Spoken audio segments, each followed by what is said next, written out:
Bonjour à toutes, bonjour à tous. Bienvenue pour ce rendez-vous mensuel de rentrée du mois de septembre.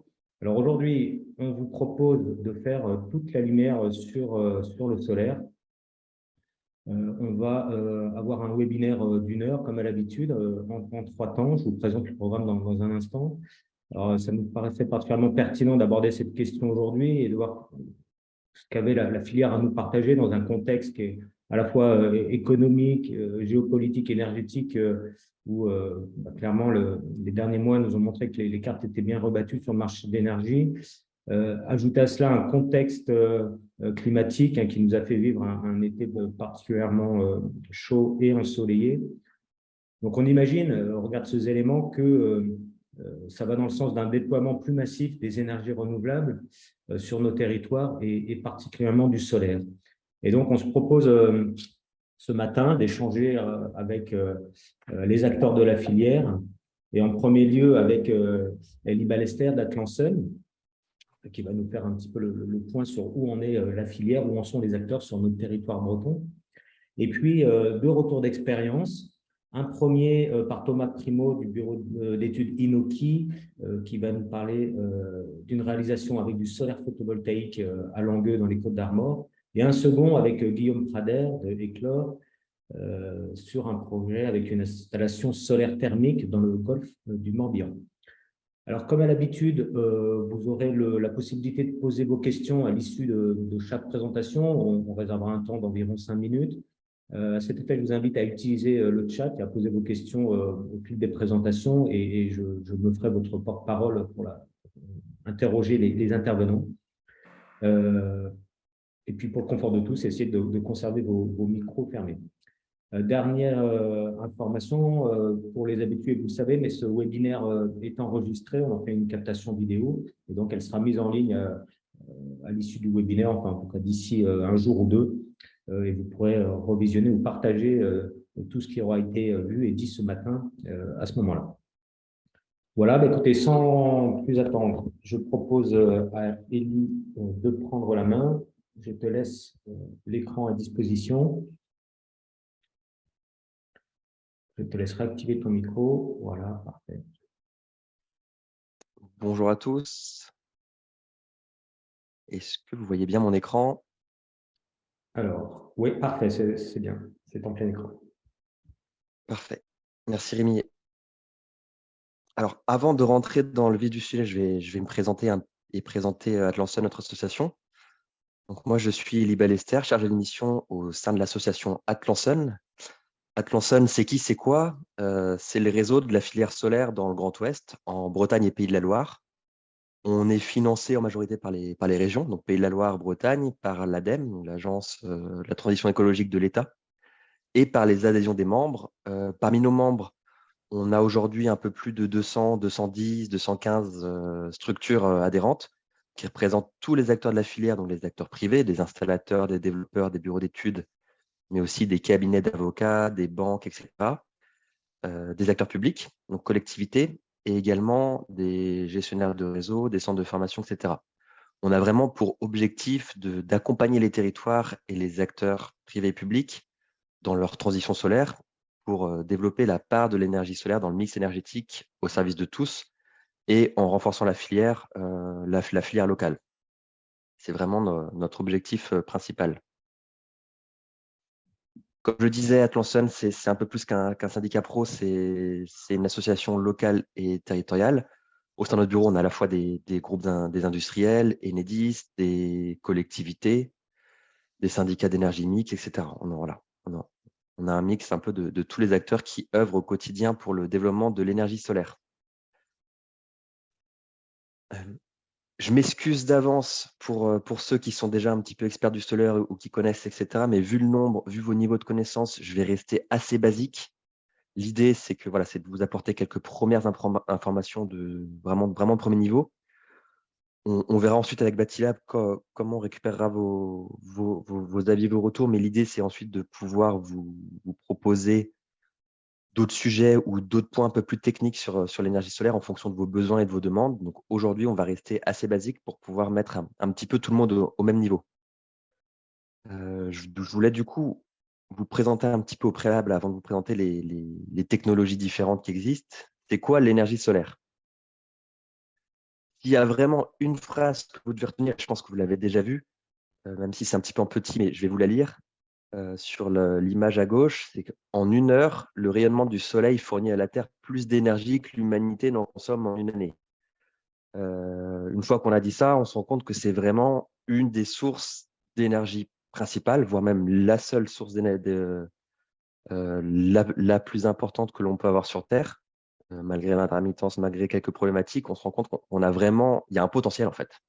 Vous avez à droite aussi l'équivalence un petit peu de ce que ça représente, c'est-à-dire à la fois le rayonnement solaire annuel et toutes les réserves mondiales, donc on a consommé et qui nous reste, de charbon, pétrole, gaz, etc. Et le petit carré bleu, c'est ce qu'on consomme en un an. Donc on voit qu'on a du potentiel et l'objectif, c'est quand même de pouvoir maximiser euh, une partie de ce rayonnement, une partie de cette énergie. L'énergie solaire, c'est quoi en termes de technologie? Si vous voyez ces 2 photos, il y a une grande différence. Alors, ce n'est pas que le type de toiture, hein, ce n'est pas une différence entre ardoise et tuiles. C'est vraiment, on a 2 types d'énergie différentes que tout le monde ne connaît pas forcément ou n'a pas en tête. À gauche, c'est du solaire thermique pour capter la chaleur. Donc, on capte les rayonnements de la chaleur du soleil. Et à droite, c'est le solaire photovoltaïque, qui est un peu plus connu et qui est un peu plus la cote, entre guillemets, qui a pour objectif de produire l'électricité. Il faut bien voir que ce sont 2 types d'énergie différentes qui ont 2 usages, qui peuvent être complémentaires, mais qui ne répondent pas aux mêmes besoins. Comme je vous l'ai dit, vraiment le solaire thermique qui permet de chauffer un fluide, c'est pour des besoins d'eau chaude, et le solaire photovoltaïque, c'est pour produire de l'électricité. Dans les 2 cas, on peut faire une autoconsommation sur site.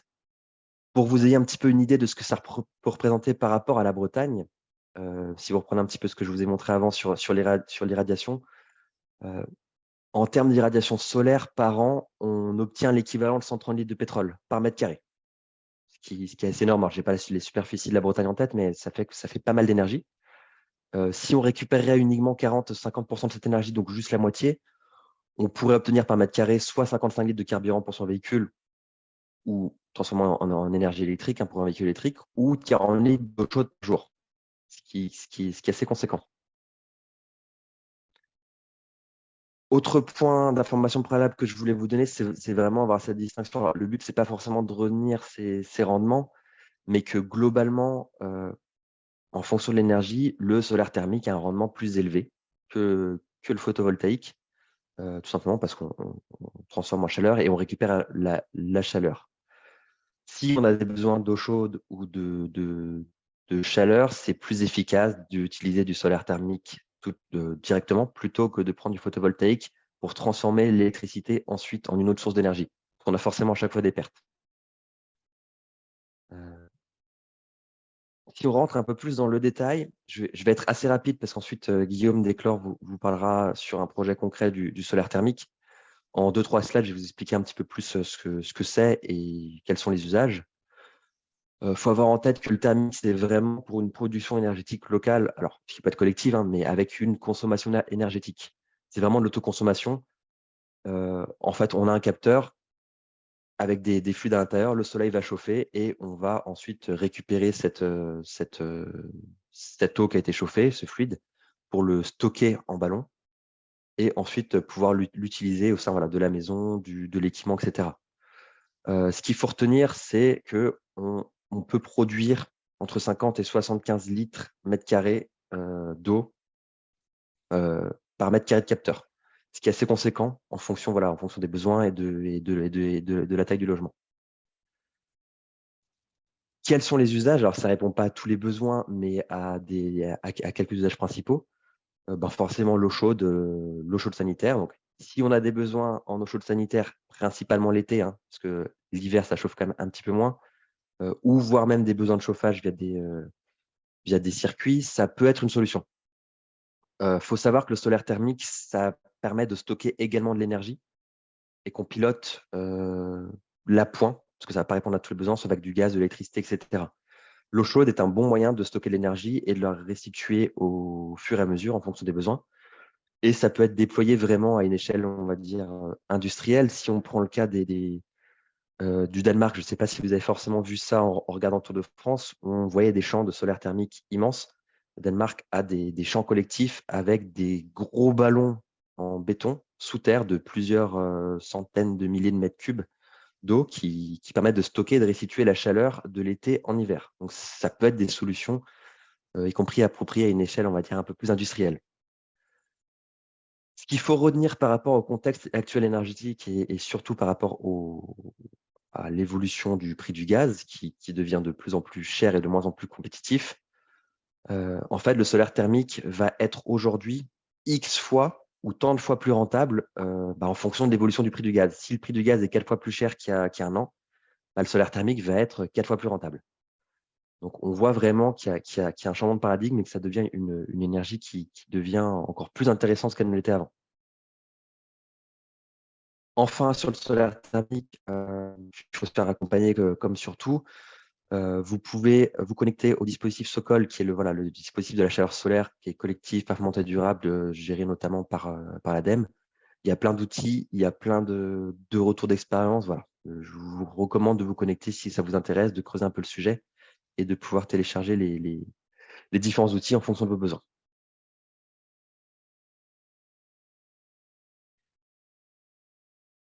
Après avoir parlé un peu du thermique, on va parler plus du photovoltaïque et de l'énergie électrique, qui est un sujet assez complexe également. Je voulais un petit peu même si je pense que vous l'entendez régulièrement, on l'entend dans les médias, on l'entend un petit peu partout, vous remettre un petit peu au fait du contexte et de l'économie actuelle de l'énergie électrique. Ce n'est pas le diagramme qui est le plus à jour, mais ce qui est intéressant, c'est qu'il permet de voir un petit peu l'évolution du prix de l'électricité depuis 2001, donc sur à peine une échelle de 20, 21, 22 ans, avec quelques événements. Et on voit bien que depuis mi-2021-2022, on a une forte hausse, alors avec des événements qui sont conjoncturels, hein, la hausse du carbone du gaz, la crise ukrainienne, la baisse des capacités nucléaires françaises, etc. Voilà, ça a un petit peu impacté l'économie mondiale, mais on voit qu'on a des hausses assez spectaculaires. Ce qu'il faut retenir, et je pense que, encore une fois, vous l'entendez régulièrement dans les médias, ça va peut-être baisser, mais ça ne va pas baisser au niveau de 2020, de 2001, 2002, 2003. Ça, on en est quasiment sûr, voire même sûr à 100%. Donc, il faut s'attendre à ce qu'on paye le prix de l'électricité, en fait, à son prix réel. Hein, on nous a fait croire que l'énergie n'était pas chère, c'est faux. Peut-être aux alentours de 140, 150, 200 euros le mégawattheure. Voilà. Alors, peut-être pas forcément aujourd'hui sur des pics à 500, voire même 1000 euros qu'on a pu avoir régulièrement. Mais voilà, on ne reviendra pas à des niveaux à 20, 25 euros le mégawattheure. L'énergie pas chère, c'est terminé. Une fois qu'on a ça en tête, on peut se dire que le photovoltaïque peut vraiment être une solution. Je voulais que vous ayez un petit peu en tête ces changements de paradigme qu'on peut avoir. Ce qui est intéressant, c'est d'avoir deux moments clés. Donc, le premier, c'est ce qu'on appelle l'année d'atteinte de la parité réseau. C'est-à-dire qu'en 10 ans, le coût de production des énergies renouvelables, dont le photovoltaïque, mais pas que, a fortement diminué. Donc, avec l'amélioration de la technologie, les coûts d'installation ont diminué, la réglementation un petit peu imposée, etc. Voilà, donc, on voit qu'il y a tout un système qui a permis de faire baisser le coût de production. Et en parallèle, le prix de l'électricité n'a pas augmenté fortement, mais a commencé un petit peu à augmenter. Et on atteint cette première parité où, oui, c'est rentable de produire des énergies renouvelables par rapport au prix de l'électricité global et classique. Donc voilà, ça c'est le premier point. Et le deuxième qui est en train d'arriver, c'est ce qu'on peut appeler l'année de la parité réseau, l'année de la parité marché. C'est-à-dire qu'aujourd'hui, avec le prix de l'électricité qui augmente, le prix de vente en local des énergies renouvelables, en individuel ou collectif, que ce soit le solaire, photovoltaïque, mais également l'éolien, devient moins cher que le prix de l'électricité, on va dire classique ou global. Où là, ça devient encore plus intéressant, au-delà juste d'un enjeu environnemental, mais surtout économique, de faire et d'installer des énergies renouvelables. C'est les gros changements de paradigme que l'on observe depuis un an ou quelques mois. Sur le photovoltaïque, c'est-à-dire qu'aujourd'hui, tout le monde peut vendre de l'énergie solaire. C'est un premier point qui est important. Les aides d'État, donc l'obligation d'achat devient une garantie, c'est un prix de vente minimal et ce n'est pas un prix plafond. Et ça permet aussi, c'est important de l'avoir en tête pour des projets d'autoconsommation, de bénéficier d'un prix fixe du coût du kilowattheure parce qu'on sait combien ça va nous coûter de produire sur au moins 20 ans et de faire face sur au moins une partie de ses factures électriques, de faire face aux fluctuations du marché. Donc, il faut vraiment avoir tous ces éléments-là en tête. On est vraiment dans un changement de paradigme économique.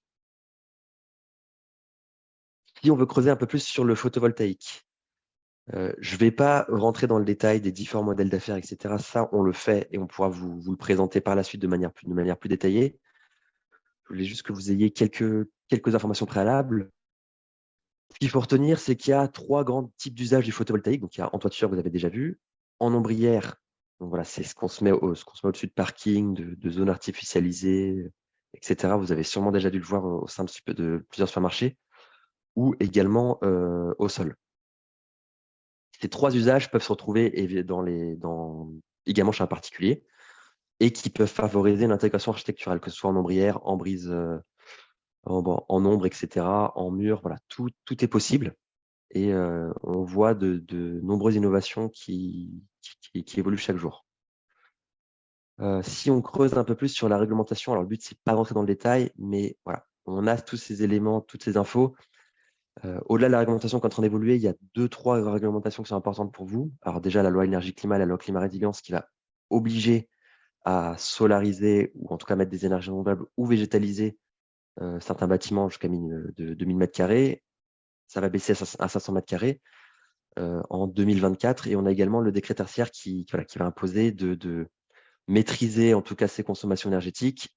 Le thermique et le solaire thermique et le solaire photovoltaïque sont des réponses pour permettre justement aux maîtres d'ouvrage de faire face à ces réglementations. Si on prend un petit peu focus en Bretagne, la région Bretagne et l'État est en train de finaliser sa feuille de route photovoltaïque. Ce qu'il faut retenir juste en termes de chiffres, c'est que pour atteindre les objectifs que se sont fixés les acteurs en Bretagne, d'ici à quelques années, en sachant que ces chiffres sont en train d'être revus, vont être revus à la hausse, pour atteindre l'objectif 2040, il faudrait qu'on solarise un peu plus de 13 millions de mètres carrés de toiture en Bretagne. Ça permet d'avoir un petit peu une idée de ce que ça représente. Et pour atteindre cet objectif-là, il faut qu'on puisse faire du x6 annuel, voire même du x10, x12 pour atteindre ces objectifs de ce qu'on fait actuellement. Donc, on voit qu'il y a vraiment un changement d'échelle qui est important. Je vais me faire un petit peu l'avocat du diable, mais aujourd'hui, il est inimaginable et inconcevable, encore plus dans le bâtiment neuf, de ne pas mettre du photovoltaïque sur sa toiture. C'est vraiment, je pense, une erreur de ne pas le faire quand on voit les objectifs qu'on a en toiture, les objectifs que l'on a, même si ça représentera que 11% du mix électrique, il y a un vrai enjeu qui est environnemental, écologique et économique. Et voilà, ça devient vraiment une priorité et qu'on le voit encore plus avec la crise en Ukraine. Cela dit, il ne faut pas le prendre de manière péremptoire et il y a vraiment des possibilités on peut construire et reconstruire avec le solaire. C'est vraiment une bonne solution. Il faut le voir vraiment comme un projet à tiroir, comme de vraies opportunités et ça doit s'inscrire dans une vraie stratégie. Sans entrer dans le détail, c'est vraiment une vision globale que l'on peut avoir à la fois pour les enjeux économiques, donc maîtriser sa facture d'électricité, d'énergie, etc. Les enjeux environnementaux que je ne vais pas forcément creuser, mais ça répond aux enjeux environnementaux y compris à la stratégie nationale bas carbone de la France, et également des enjeux sociétaux d'animation du territoire en impliquant les citoyens, en impliquant ses salariés, etc. Voilà, en impliquant vraiment tous les acteurs locaux. Il y a de la réglementation qui oblige, en tout cas, à solariser une partie. Il ne faut pas le voir vraiment comme une contrainte, mais c'est vraiment une opportunité. Donc économique, ça on l'a déjà vu. C'est une vraie réponse en termes de transition énergétique écologique. C'est pas la seule, mais ça en est une. Et ça permet de vraiment gagner en résilience et en économique et énergétique sur le long terme en maîtrisant ses coûts. Construire avec le solaire, quoi. On a un petit peu cette vision des projets.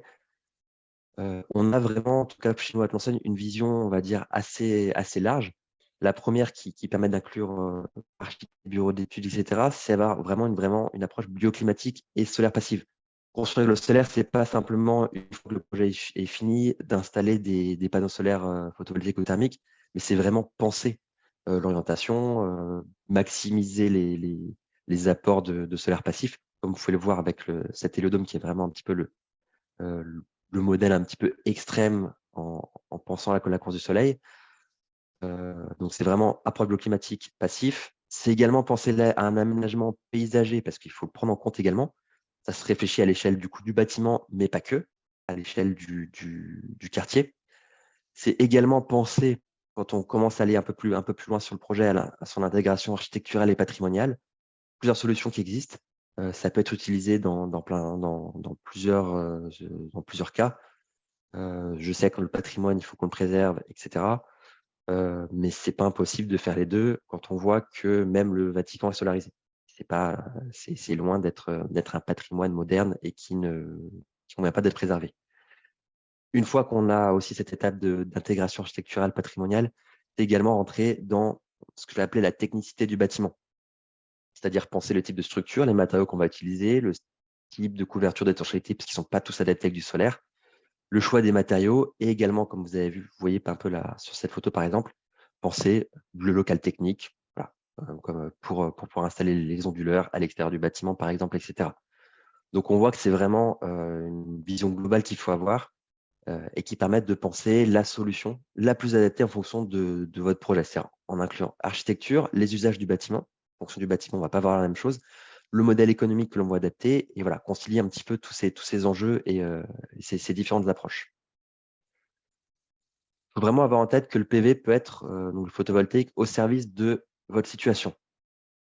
S'il y a deux grandes choses à retenir une fois que vous voulez lancer dans votre projet, c'est vraiment ces deux questions à se poser. C'est premièrement, comment je vais valoriser l'énergie? Est-ce que je vends ce que je consomme? Je peux faire un petit peu des deux et tout est possible. Et comment je vais le financer? Est-ce que je le finance moi-même? Est-ce que je délègue l'investissement? Est-ce que je peux co-financer, co-développer, co-partager l'investissement? Toutes les solutions, ça ne va pas forcément vous aider, mais toutes les solutions sont techniquement et juridiquement, économiquement possibles. Du coup, comment faire pour choisir son modèle d'affaires? Alors, il faut déjà se poser ces deux questions, savoir ce que l'on veut, ce que l'on peut faire et ce qui est possible en fonction du contexte du bâtiment également, et se faire accompagner. C'est un message qui est important à faire passer. Il faut se faire accompagner à la fois sur le volet technique, mais également, si possible, en termes d'assistance à maîtrise d'ouvrage, pour définir vraiment le meilleur modèle. On ne peut pas être expert en tous, c'est tout à fait logique. Donc, il faut se faire accompagner des bonnes personnes et des experts, et la filière est là pour vous. Si on veut mener un projet photovoltaïque, il y a 2-3 questions clés à avoir. C'est vraiment les messages clés que je vais vous faire passer de manière vraiment très large. Pour moi, le projet solaire, c'est vraiment un projet à part entière. Ça s'intègre dans le bâtiment en tant que tel, et ce n'est pas un petit peu plus qu'on va rajouter à la fin sur son toit à la fin du projet. Il faut associer tous les acteurs clés économiques, et il faut vraiment se faire accompagner, se former pour bénéficier d'une expertise technique. Ensuite, il faut pouvoir choisir le modèle d'affaires et adapter à son projet si besoin. Voilà, ça je vous l'ai déjà dit. Il y a quand même 2-3 points de vigilance à avoir, et ça paraît simple une fois qu'on les dit, mais on voit que c'est assez récurrent dans beaucoup de projets. Il y a déjà la question du patrimoine classé et du patrimoine ABF. Ce n'est pas forcément facile et évident d'en mettre partout, mais des solutions d'intégration architecturale existent et il faut pouvoir dialoguer pour voir ensemble ce qu'on peut faire. En rénovation, il y a la question de la structure et de la couverture des étanchéités, les coûts de raccordement et les coûts d'assurance. C'est pour ça, encore une fois, au niveau assurance, il faut pouvoir mettre tous les acteurs autour de la table, tous les acteurs du projet, et pouvoir discuter, échanger ensemble pour voir quel est le projet le plus adapté et qui convient à la situation. Et à minima, si on ne peut pas forcément installer tout de suite, au moins sur du bâtiment neuf, une installation solaire, c'est penser bâtiment PV ready ou solarisable. Cela dit, selon moi, une fois qu'on a fait un petit peu de ces étapes et que notre bâtiment est prêt à avoir une installation solaire, pourquoi ne pas aller jusqu'au bout et finaliser le projet et installer tout de suite le photovoltaïque? Enfin, je l'aurais terminé, comment garantir un projet de qualité? C'est des questions qui peuvent forcément vous intéresser. Alors déjà, avoir en tête que le solaire est une technologie qui est robuste, Il y a plein d'acteurs qui travaillent dans la qualité de conception et de la mise en œuvre. Sur le photovoltaïque, il y a la liste verte de l'AQC, donc l'Agence Qualité Construction, avec des certifications en fonction des entreprises, des produits, etc. Et sur le thermique, je vous en ai déjà parlé, il y a les démarches qualité qui est nationale pour les projets collectifs, donc solaire collectif, qui peut permettre de répondre à vos besoins et à vos différentes attentes.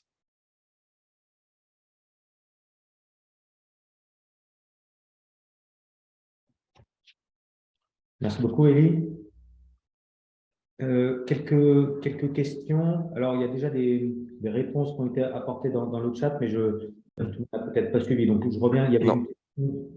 Élie, oui, tu es là? je t'entends, oui. Une petite série de questions concernant des installations pour la production de chaude solaire par rapport au chiffre que tu annonçais de 50 à 75 litres par mètre carré. Donc, il y avait la question de la référence, hein. Est-ce que c'était valable en Bretagne? À quelle température et quelle est l'incidence de l'orientation des capteurs? Donc, les réponses qui ont été apportées par Guillaume Trader, je vous remercie. OK. On est sur un standard, si j'ai bien compris, de température 60 degrés pour une orientation plein sud et qu'il y a des abacs qui permettent d'ajuster ces productions de la température en fonction de l'orientation. Si ces documents techniques là sont facilement accessibles, on pourra éventuellement les mettre en ligne avec la restitution de cet atelier, de ce webinaire. Et je te laisserai compléter après éventuellement, Élie. Et la deuxième question concernait le photovoltaïque. Est-ce qu'il existe des aides, enfin tu parlais d'aides à l'installation qui vont augmenter, mais est-ce que ça va être le cas en maison individuelle pour les particuliers? Et est-ce que là aussi le prix de rachat est susceptible d'être revalorisé? Alors, y compris chez les particuliers, donc c'est tout type d'installation à partir de 3 kW crête, en tout cas, et jusqu'à 500 kW crête, donc ça représente 2500 mètres carrés pour vous ayez un petit peu en tête ces ordres de grandeur. Il y a des aides indirectes, qui c'est le tarif d'achat, donc le tarif d'achat garanti par l'État. Donc oui, ça existe également pour les particuliers.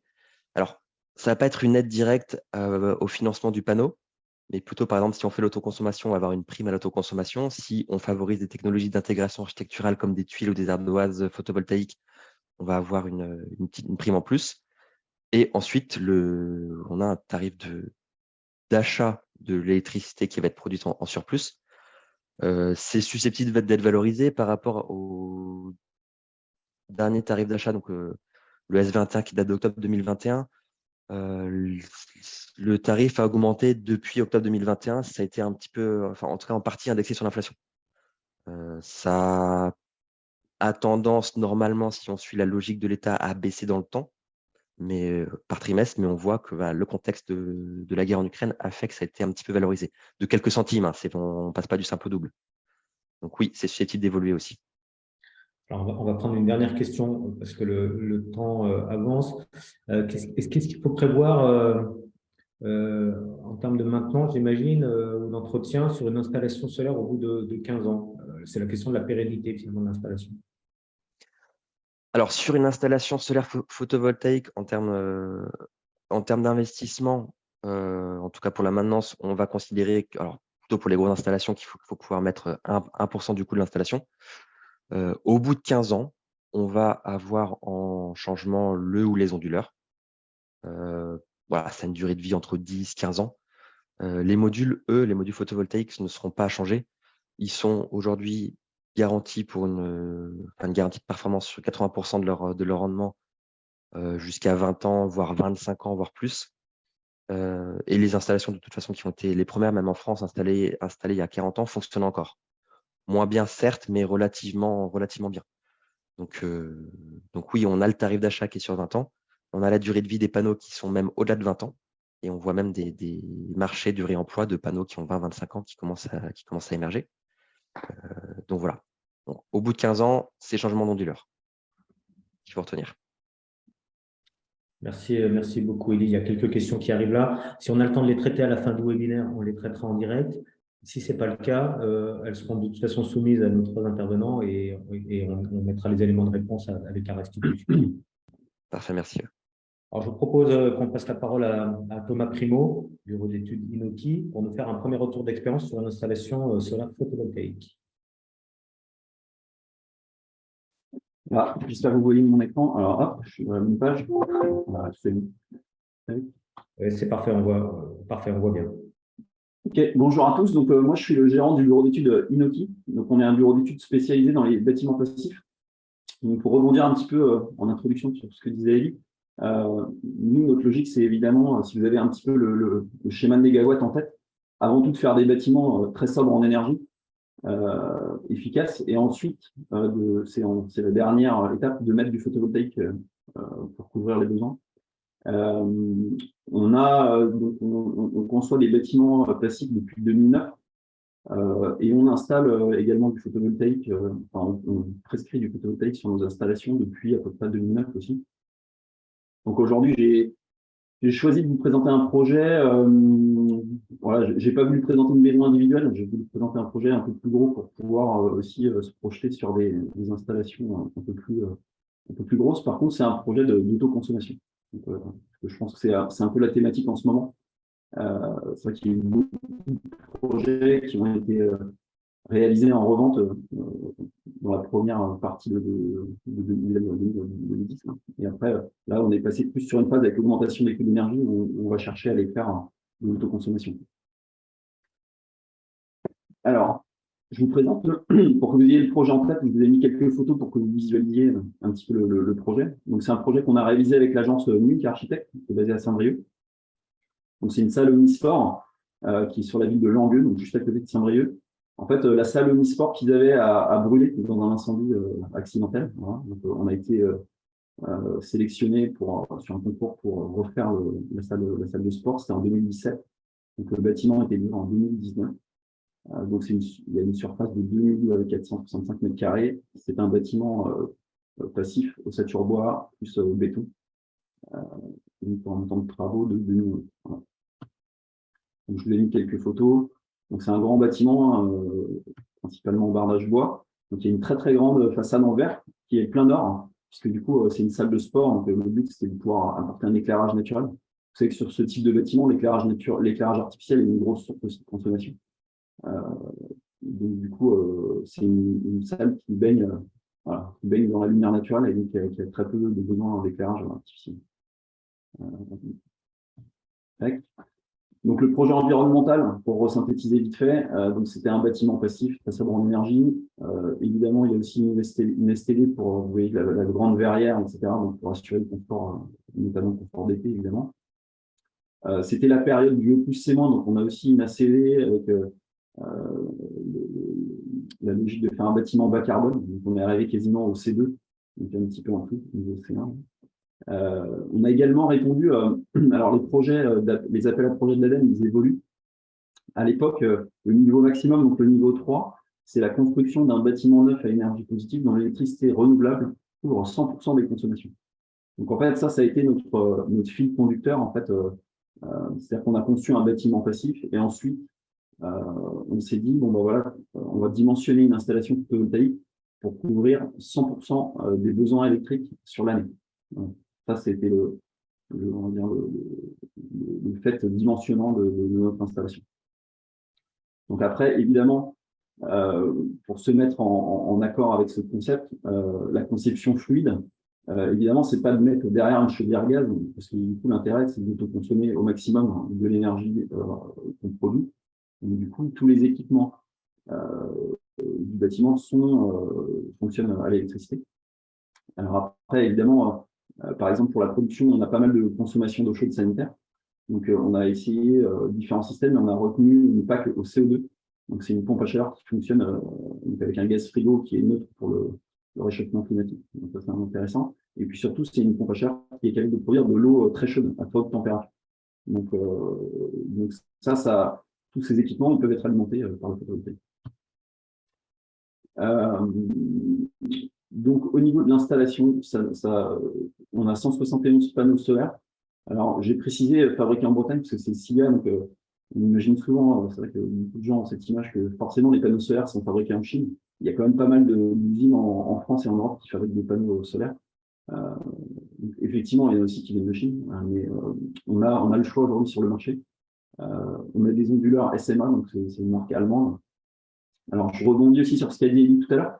Nous, on essaye toujours dans la qualité et la pérennité de nos bâtiments. Excuse-moi de te couper. Le son n'est pas très audible apparemment pour tout le monde. Est-ce que tu as possibilité de te rapprocher de ton micro Ouais, je vais me rapprocher un petit peu. Je vais peut-être parler un peu plus fort aussi. Donc, on a 2 onduleurs SMA. Et pour rebondir sur ce que disait Élie tout à l'heure sur les onduleurs, nous, on demande sur tous nos bâtiments publics qu'on réalise en photovoltaïque une extension de garantie. C'est-à-dire que certains onduleurs proposent cette option-là. Et donc, on a des onduleurs qui sont garantis 20 ans sur tous nos projets, justement pour pas créer de problématiques de maintenance, etc. C'est-à-dire qu'au moins, on sait que pour 20 ans, les panneaux, les onduleurs, voilà, tout est, il n'y aura rien, il n'y aura aucun coût supplémentaire sur 20 ans. Et donc, la particularité de ce projet aussi, c'est pour ça que je vous le présente, c'est qu'on a testé, c'était le tout début en 2017-2018, des premières batteries ion-lithium qui étaient proposées sur des installations solaires. Donc, pour nous, c'était notre premier projet avec une batterie de stockage. Donc, on a testé une batterie de 10 kWh. Donc, 10 kWh, c'est pas beaucoup pour un bâtiment de cette taille-là. C'est pas, on va dire que on aurait pu mettre plus, mais l'idée, c'était plutôt de tester le système, d'augmenter, évidemment, le but, c'est d'augmenter l'autoconsommation. Il y a une partie de l'énergie qu'on va produire qui va pas être utilisée tout de suite. Donc, l'idée, c'est de pouvoir la stocker pour l'utiliser, par exemple, la nuit. Donc, voilà. Donc, c'était l'idée de ce projet de maximiser l'autoconsommation. Donc, ça, c'est une photo de la toiture, des panneaux qui ont été installés. Vous voyez qu'ils sont installés sur une étanchéité bitume. Donc, ils sont installés complètement à l'horizontale. Donc, ça, c'est un choix aussi, hein, ça a différentes possibilités. Mais en photovoltaïque, on n'a pas des orientations de toiture, de panneaux qui sont très fortes. Donc, ça, c'est une vue aérienne qui est prise depuis Google Maps. Ce que je voulais vous montrer, c'est que, je sais pas, vous voyez ma souris ou pas? Oui, on la voit. Okay. Donc, l'emprise du bâtiment, c'est celle-ci. Voilà. Donc, ce que je trouvais intéressant sur cette photo, si vous n'avez pas forcément d'idée de ce que ça représente, c'est de se dire, voilà, 171 panneaux sur la toiture, ça représente juste, finalement, une petite partie de la toiture. Et là, on couvre déjà 100% des consommations du bâtiment. Vous voyez que sur un bâtiment sobre en énergie, on a finalement largement plus ce qu'on a besoin en toiture. Donc, on peut même imaginer alimenter une flotte de véhicules électriques ou d'autres bâtiments. Donc, ça, c'est un petit schéma rapide pour vous montrer un petit peu l'installation. Bon, c'est juste pour comprendre le principe, mais c'est pas un schéma très technique, hein. C'est juste que, évidemment, en autoconsommation, on a les panneaux, l'onduleur, et on va injecter l'électricité directement sur le tableau, sur le TGBT, et alimenter tous les équipements avant le compteur Enedis. Alors, la particularité de ce projet, c'est que de l'autre côté de la rue, il y a les bâtiments techniques de la mairie. Donc, il y a des cours de tennis, un dojo, et puis les bâtiments de services techniques. Et du coup, on autoconsomme l'énergie qu'on produit, c'est-à-dire l'énergie électrique qui est produite, elle est d'abord réinjectée sur la salle de sport, et ensuite, elle est réinjectée sur les autres bâtiments avant d'aller vers le réseau Enedis. Donc, pour la mairie, c'était assez intéressant, parce que du coup, ils ont un taux d'autoconsommation qui est très fort.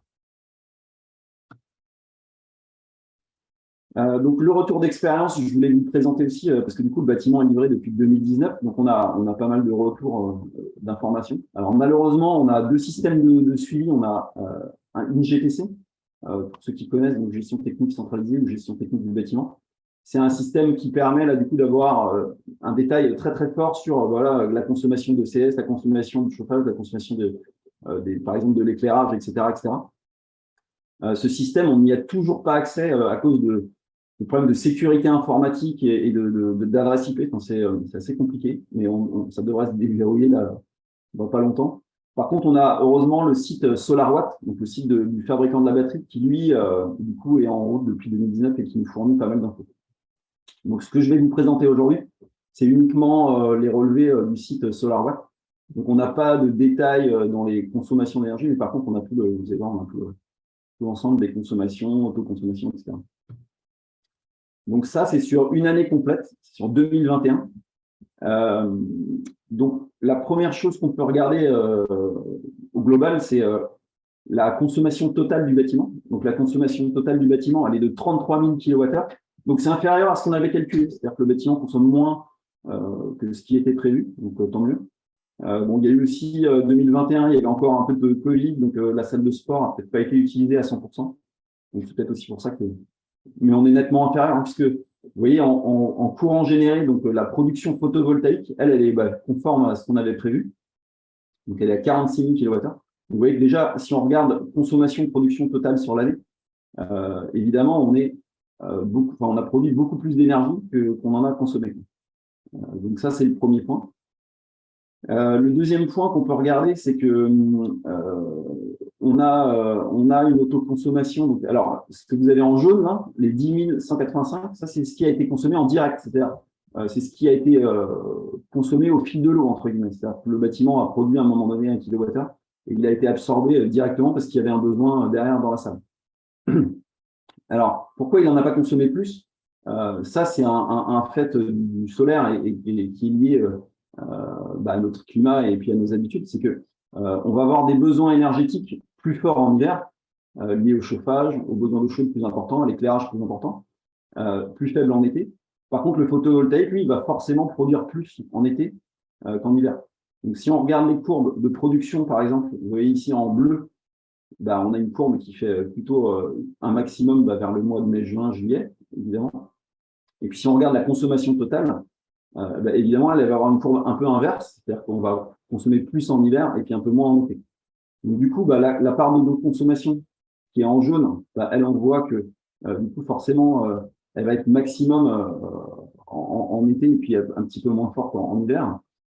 Forcément, le courant pris sur le réseau, lui, donc ce qui fait la pointe, c'est pareil, il va suivre la même courbe, c'est-à-dire qu'on va avoir plus besoin de l'énergie du réseau en hiver qu'en été. Vous voyez, au mois de juin, juillet, même au mois de mai, là, le petit carré qui est le courant pris sur le réseau, il est très, très faible. Par contre, si on se met au mois de janvier ou décembre, évidemment, il va être beaucoup plus fort.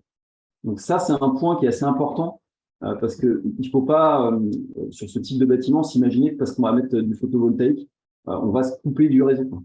L'idée de se couper du réseau, ça, c'est une problématique complètement différente qui est plus liée à des sites isolés. Aujourd'hui, on vit sur une société où on est tous connectés, notamment en termes d'électricité. Donc, si on est connecté au réseau Enedis, il n'y a pas vraiment de logique d'aller se déconnecter du réseau et de dire mon bâtiment est autonome, on va mettre plein de batteries. C'est pas vraiment le but recherché. Le but, c'est de couvrir une grosse partie de ses besoins. Vous voyez que la batterie, elle nous a aidé un petit peu. Hein. Elle nous a permis d'utiliser 2500 kWh de plus que ce qu'on a autoconsommé. Donc, en tout, c'est-à-dire qu'on a autoconsommé 12 500 kWh. Vous voyez que ça représente finalement que 25% d'autoconsommation. Donc, c'est pas non plus, vous voyez, la batterie, elle n'a pas changé radicalement le cours des choses. Puis, vous voyez même qu'au mois de janvier, février, finalement, la batterie, elle n'a pas servi à grand-chose parce que finalement, tout ce qu'on a produit, on l'a autoconsommé directement puisqu'on avait des gros besoins. Voilà. Donc, même avec des batteries, c'est compliqué, c'est même assez compliqué sur ce type de bâtiment d'imaginer être complètement autonome. Voilà. Alors ça, c'est une courbe justement qui est assez intéressante. Elle montre l'autarcie du bâtiment. Donc l'autarcie du bâtiment, c'est sa capacité à justement être complètement autonome. Et puis le taux d'autoconsommation, c'est-à-dire que là, c'est la part autoconsommée sur la part produite. Vous voyez que c'est complètement, enfin c'est l'inverse, c'est-à-dire que en hiver, on va produire peu, donc on va quasiment tout autoconsommer. Ouais, qu'on est quasiment à 80%, 50% au mois de novembre, janvier. Donc, ça veut dire que sur ces mois-là, comme on produit peu d'énergie, on va quasiment tout consommer. Et puis, en été, on va consommer finalement 20 ou 30% de ce qu'on produit parce qu'on en produit beaucoup.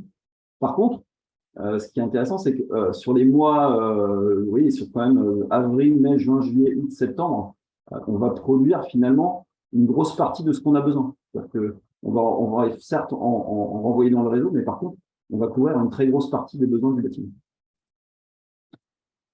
Voilà. Et puis la dernière courbe que je vous ai mise, c'est sur le cycle, c'est sur une journée. Donc vous voyez, c'était le 18 septembre 2022, donc c'est tout récent. C'est le cycle de charge et décharge de la batterie sur une journée. Donc la courbe que vous voyez en bleu, c'est la production PV moyenne pendant la journée. Donc, évidemment, on a une courbe qui suit, en plus, on est horizontal, hein, donc on suit vraiment la courbe du soleil. On va produire beaucoup plus à l'heure où le soleil est plus haut, et puis un peu moins. Donc, ce que vous voyez typique, là, c'est des nuages. C'est assez marrant quand on a des suivis photovoltaïques parce qu'on voit vraiment, on peut suivre vraiment la météo. Dès qu'il y a un nuage, chaque on a, en fonction de la journée, on a des gros, de la production qui peut varier. Et puis quand le ciel est tout bleu, on a une courbe qui est très lisse. Et puis ça, c'est la courbe qui est ici, là, c'est la charge de la batterie. Donc c'est en pourcentage ici. Vous voyez que la nuit, la batterie était déjà complètement déchargée. Arrivé à 10 heures, finalement, on va produire plus que ce que le bâtiment consomme. Donc on va commencer à stocker dans la batterie. Et puis, on va stocker jusqu'à 18 heures, on est arrivé à un état de charge de 100%. Et puis là, du coup, quand le soleil va se coucher vers 19 heures, on va commencer à taper dans le stock de la batterie et c'est la batterie qui va du coup alimenter le bâtiment. Vous voyez qu'arrivé à minuit, on n'est plus qu'à 25%.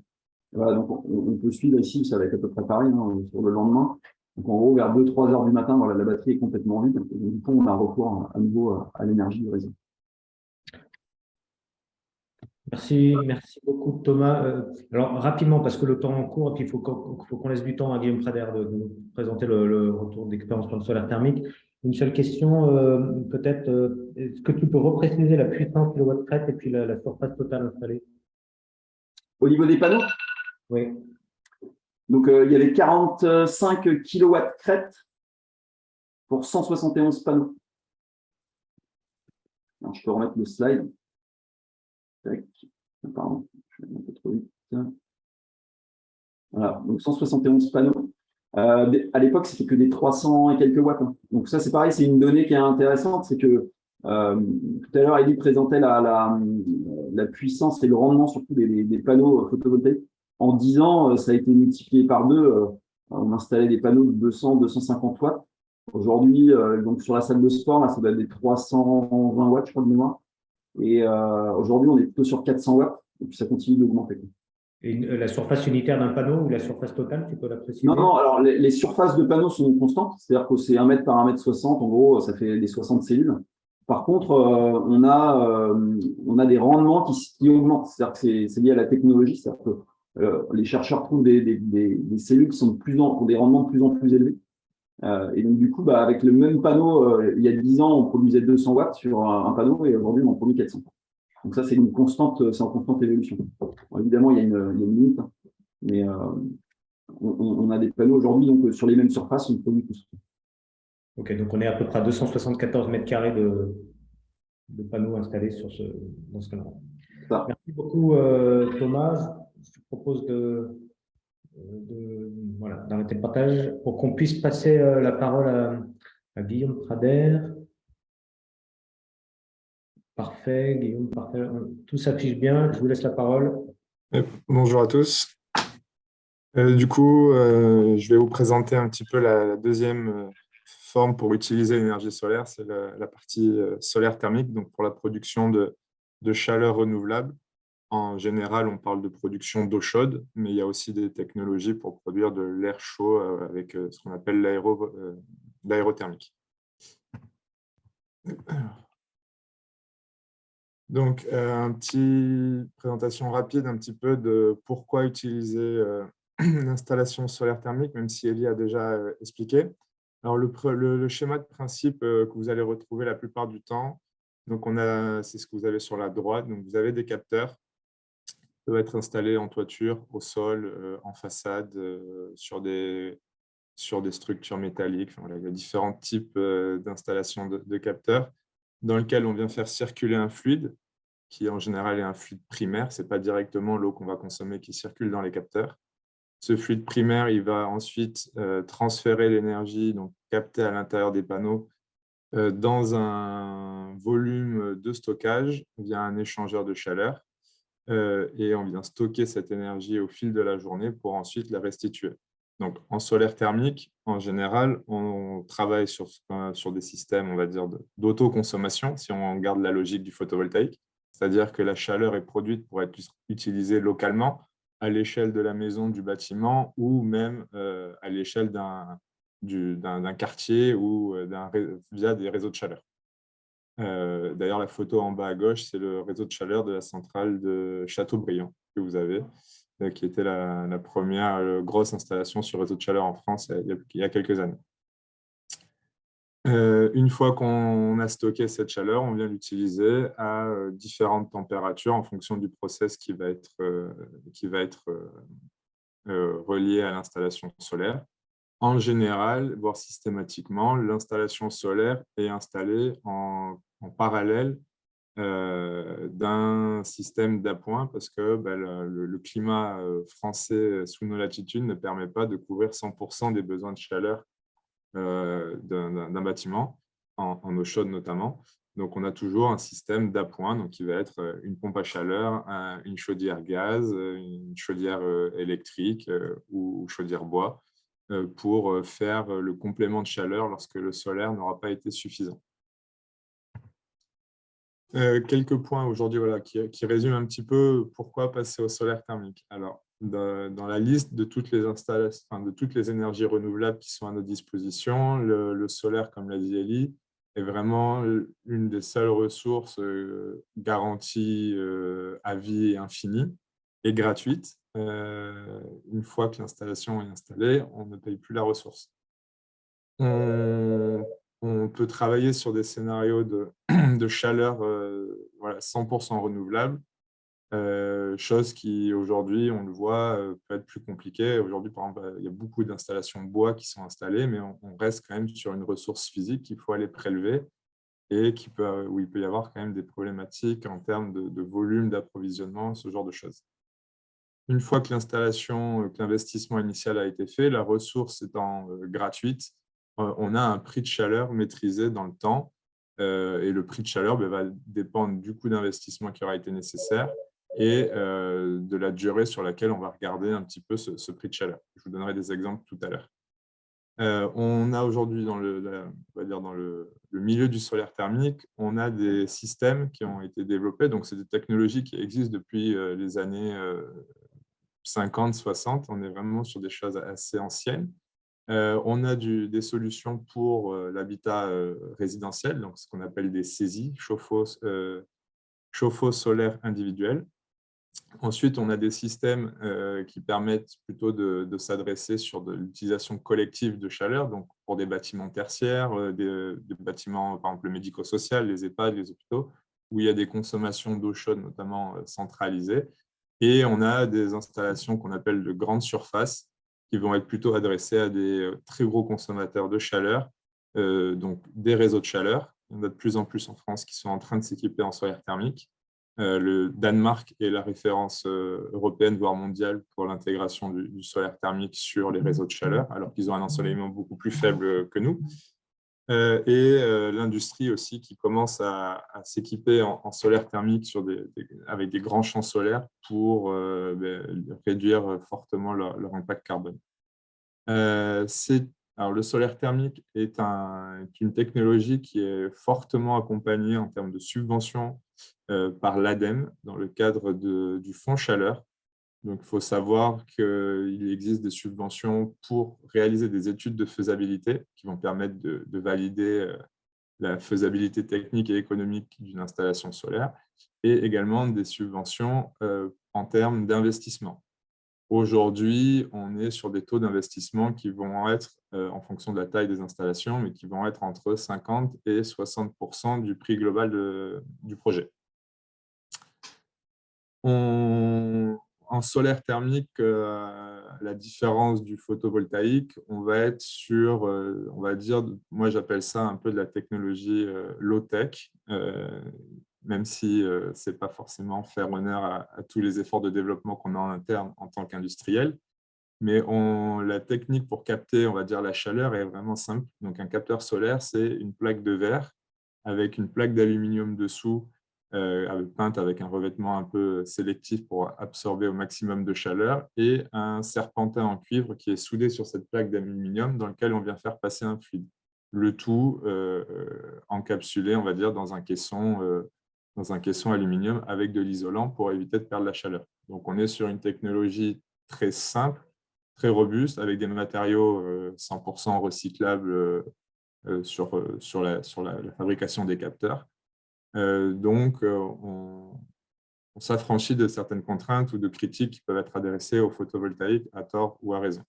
Aujourd'hui, tous les fabricants d'installations de systèmes solaires thermiques proposent des systèmes de suivi à distance des installations pour pouvoir s'assurer que l'installation fonctionne correctement, ne dérive pas et éventuellement diagnostiquer des problèmes pour pouvoir intervenir en amont et éviter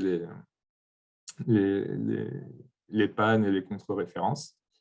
Comme un petit peu dans le solaire photovoltaïque, aujourd'hui, le solaire thermique, on commence à voir arriver des schémas économiques aussi avec des garanties de performance de production pour que le maître d'ouvrage, l'utilisateur de la chaleur, soit assuré voilà, de la livraison de l'énergie par l'installation.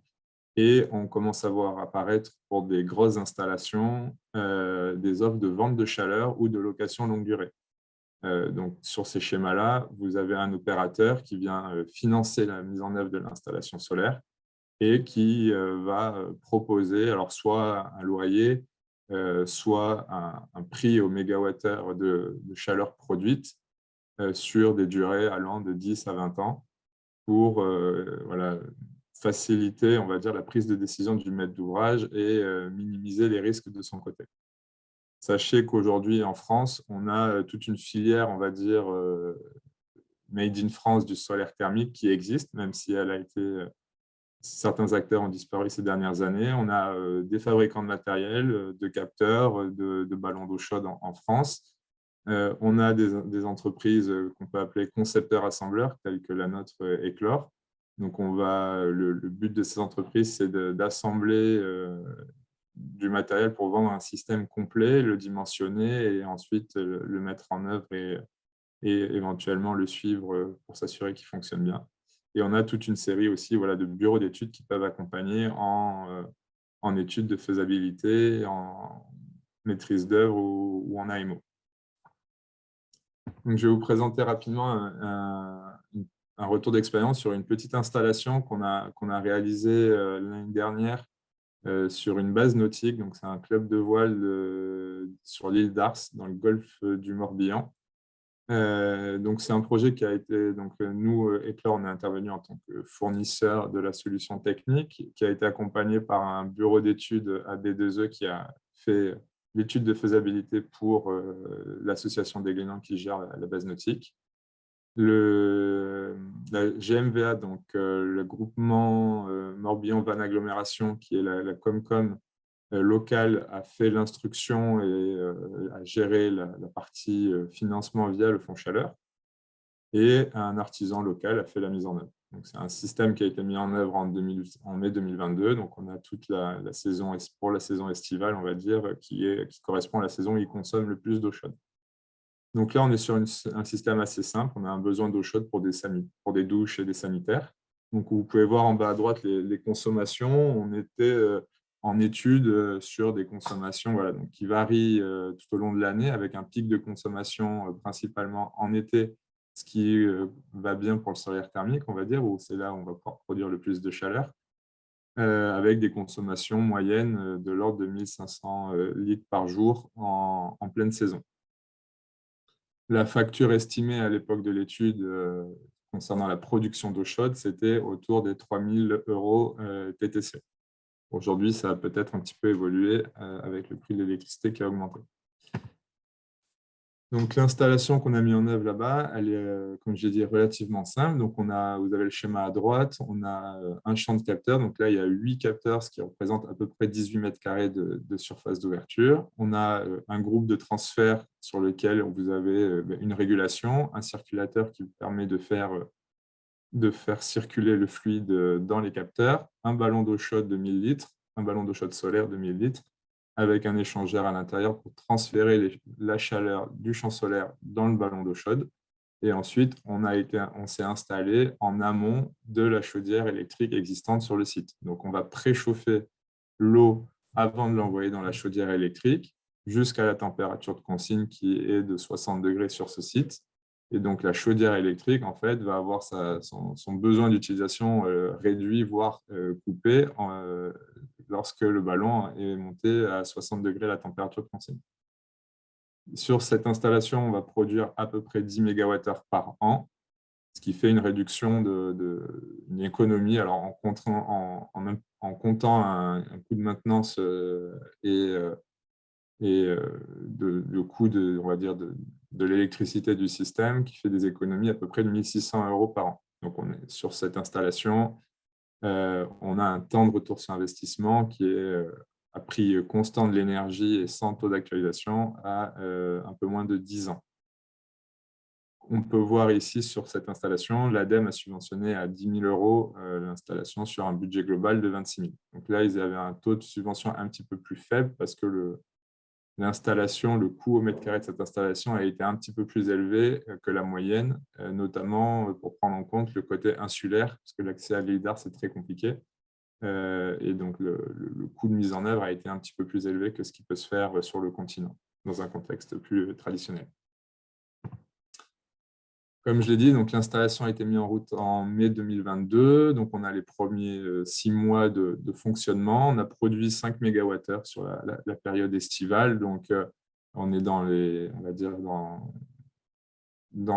tempo par rapport à ce qui avait été prédit initialement. La consommation d'eau chaude est un petit peu plus faible que prévu. On est plutôt à l'ordre de 1000 litres par jour en pleine saison, plutôt que les 1500 estimés par le bureau d'études. Et sur la période estivale, on a produit plus de 80% des besoins énergétiques du site en solaire thermique. Donc, on est sur une installation tout à fait pertinente en termes de dimensionnement et d'utilité qui aujourd'hui est partie pour fonctionner sur plus de 15 à 20 ans, qui est la durée conventionnelle qu'on estime en fait de fonctionnement des installations. J'en ai pas parlé, mais voilà, sur ce type de système, aujourd'hui, la durée de vie des capteurs, moi, je dirais qu'elle est quasiment illimitée parce qu'on est vraiment sur du mécanique. Hein. C'est un tuyau de cuivre avec une plaque de verre et une plaque d'aluminium. Et ensuite, les éléments de maintenance éventuels sur ce type d'installation, ça va être un remplacement de ballons d'eau chaude une fois quand il va être corrodé au fil des années. Donc, ça va dépendre un petit peu de la qualité de l'entretien et la qualité d'eau du site, mais on va dire au bout de 10 à 15 ans. Et des petits éléments mécaniques tels que des circulateurs d'eau chaude, des pompes qui peuvent être amenés à rendre l'âme au bout de 10 ans ou un peu plus. Ça dépend vraiment des sites et de la qualité de la maintenance qui aura été réalisée aussi. Voilà, aujourd'hui, juste pour des ordres de grandeur, quand on fait des analyses de coûts de chaleur sur le solaire thermique, sur on va dire le moyen terme et le long terme, sur des installations moyennes qu'on va retrouver sur le bâtiment collectif tertiaire, on va avoir des coûts de chaleur moyens sur 10 ans autour des 100 € le mégawattheure et autour de 50 € le mégawattheure sur 20 ans. Quand on connaît aujourd'hui le prix du gaz en ce moment et le prix de l'électricité, ça permet de se rendre compte que le solaire thermique est très, très compétitif quand on accepte de regarder des coûts sur la durée totale de l'installation. Sur des très grands champs solaires tels que sur des réseaux de chaleur ou des gros process industriels, aujourd'hui, les opérateurs qui travaillent sur ce type de secteur sont capables même de proposer des contrats à 25 ou 30 € le mégawattheure sur 20 ans. Donc, pareil, pour des gros industriels ou des collectivités qui ont des budgets énergie qui explosent en ce moment à cause du prix même l'augmentation du prix du bois ou du prix du gaz et de l'électricité, ça permet de montrer que le solaire thermique est compétitif économiquement et très vertueux écologiquement. Voilà, je ne sais pas s'il y a des questions, j'en ai fini pour ma part. Merci beaucoup, Guillaume. Alors, il y a eu quelques échanges, il y a eu de nombreux échanges dans le chat, mais qui ont été animés par les participants et par Élie notamment. Je ne vois pas passer de questions spécifiques au projet que vous venez de présenter. Non, ce n'est pas le cas. Et si j'étais passé à côté, je reviendrai vers vous pour avoir une réponse. Je vois que le temps passe, hein, on a un petit peu dépassé notre horaire. Mais ça me paraissait important qu'on puisse aller au bout de ces retours d'expérience qui sont particulièrement éclairants. Je vous remercie tous les trois, bien chaleureusement, Élie Ballester d'Atlanson, Thomas Primo d'Inoki et Guillaume Prader de Éclore pour vos interventions respectives, de nous avoir éclairés sur les solutions qu'offre l'énergie solaire aujourd'hui. Comme l'a dit Elie en introduction de son propos, on va continuer à travailler ensemble, Bâtilab et Atlanson, pour pouvoir vous proposer peut-être des formats qui permettent de faire un focus sur une techno ou une autre, voilà, en fonction à la fois des besoins qu'on a pu identifier aujourd'hui et de ce que vous pourrez nous faire remonter. Donc n'hésitez pas. Comme d'habitude, ce webinaire va être mis en ligne d'ici 24 à 48 heures avec la captation vidéo et l'ensemble des supports qui ont été partagés par nos intervenants. Voilà, merci beaucoup à vous tous. On vous souhaite une très bonne journée et rendez-vous dans un mois pour notre prochain webinaire mensuel. Bonne journée. Au revoir.